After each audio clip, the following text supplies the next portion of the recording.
secara dasar hukum sebetulnya Indosuria ini juga tidak terdaftar, bahkan juga tidak terdaftar sebagai koperasi di Kementerian Koperasi dan juga UKM. Apakah memang nasabah ataupun calon nasabah dijelaskan terkait hal itu atau seperti apa tipu muslihat dari Indosuria ini?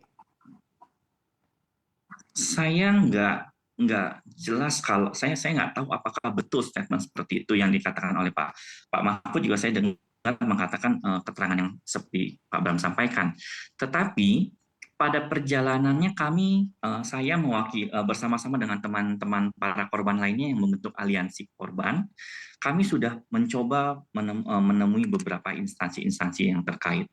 Salah satunya adalah Satgas Penanganan Koperasi Bermasalah yang dibentuk di Kemenkop, dibentuk oleh Presiden kalau tidak salah. Itu kita bertemu, kita disampaikan dapat informasi bahwa sebenarnya sudah ada indikasi Indosuria ini bermasalah sejak 2018 kalau tidak salah.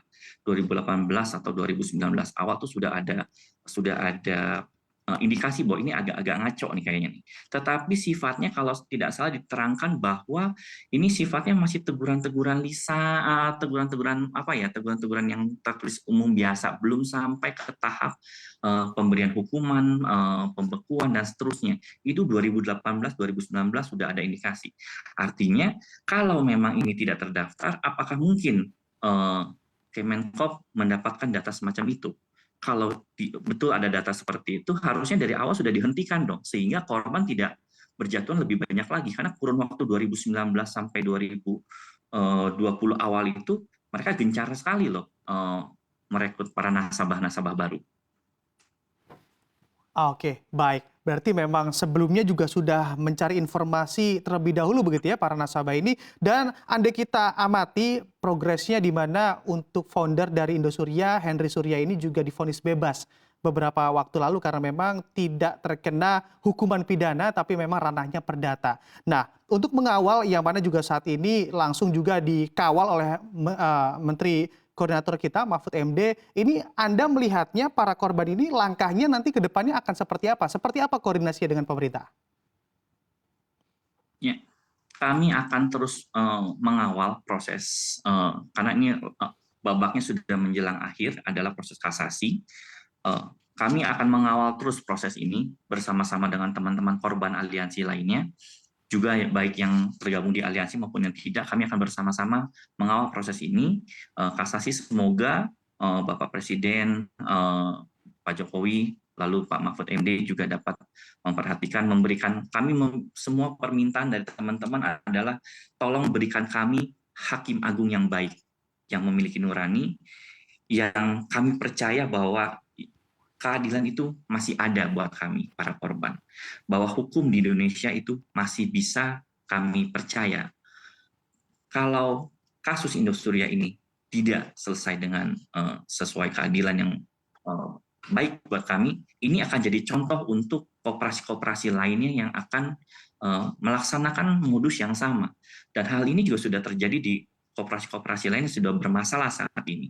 Kalau Indosuria saat ini menjadi percontohan, pemiliknya tidak dapat dipidana, perbuatannya tidak dapat dipersalahkan, maka akan dijadikan dasar bagi koperasi-koperasi lainnya.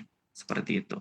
Oke, baik. Saya juga membaca dengan pemberitahuan dan juga informasi yang beredar ini katanya ada intimidasi bagi para korban yang tentunya juga saat ini ikut mengawal dari kasus Indosuria ini. Apakah betul juga, Mas Riki, ada peristiwa intimidasi seperti ini?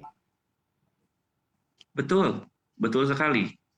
Kami sudah mendapatkan informasi dari teman-teman korban, ada banyak sekali teman-teman korban yang bahkan sampai dilaporkan, sampai diancam akan dipidanakan, hanya karena mereka sebenarnya bikin ruang privat grup WA grup korban sebenarnya. Di situ kami tentu kadang-kadang kan ada para korban yang saking sudah sakit hatinya, kecewanya mereka, uangnya sudah hilang begitu saja.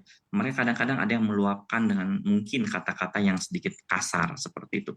Hal-hal demikian itu ada yang di-capture, diancam, sehingga pada akhirnya mereka tidak lagi vokal, tidak lagi ikut bergabung dalam grup WA tertentu tersebut.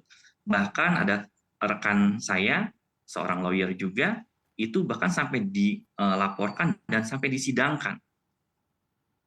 Itu hanya karena menganggap bahwa ini para pengurus-pengurus yang ada di Indosuria itu hanyalah boneka, dianggapnya seperti itu. Ini ada pengendalinya yang merujuk tentu ada pimpinannya. Karena apa? Dan itu terbukti pada saat persidangan, baik di persidangan saksi perkara Indosuria maupun perkaranya si lawyer rekan kami ini, para saksi, para pengurus ini ketika ditanyakan masalah A, tentang B, tentang C, itu rata-rata mereka cuma jawab, kami nggak tahu, saya nggak tahu, saya nggak tahu. Begitu banyak pertanyaan yang dijawab nggak tahu, padahal mereka pengurus. Ya itu sebenarnya kan memang mengindikasikan bahwa mereka dikendalikan oleh seseorang. Nah, hal yang demikian itu menjadi panjang dan dilaporkan, bahkan sampai ke persidangan.